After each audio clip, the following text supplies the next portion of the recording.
You can't really tell today because the sun isn't shining, it's quite cloudy, but this is the eastern side of our water tank where the strawberry plants have finished fruiting and are quietly dying off, but the new ones are coming through.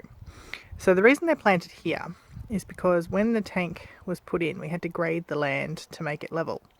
And then there was a big ditch around the outside, which I filled in with cow poo and other composting materials. So it's actually really good dirt in there, including some of the waste from the olive processing, which you can see the shed in the background there.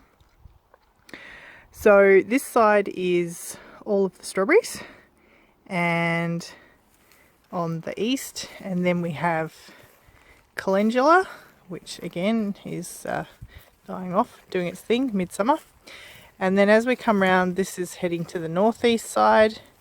We have a bay hedge, which I've planted, which will hopefully grow up about 2 meters and shade a lot of the tank, because I don't know if you're aware of this, but poly tanks are only rated to a maximum temperature of 23 degrees Celsius, which is about half as what we get on our hottest days here in summer.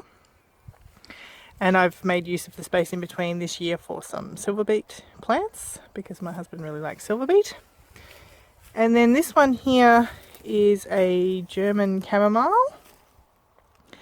And finally, over here we have a lemon tree, which is also designed to grow up and shade the tank. The reason that there's a lemon tree here, of course, is because we use a lot of lemons and we wanted it to be close to the house. But also it's around the back of the tank for privacy reasons, to help fertilise it. If the toilet happens to be occupied, people can come out here and have a wee on the lemon tree, which is a very Australian thing to do because they really like the nitrogen. And then a little bit further round, you can see this is the cooler, damper side of the tank. This is the the west side, but it's shaded by the house. And that's the reason the gas bottles are here, so they're not always in the sun. And you can see the grass is still quite green in this spot because it gets the overflow from the tank above when it rains, not at this time of year. But it's also quite shaded throughout most of the day, so it's nice and cool in there.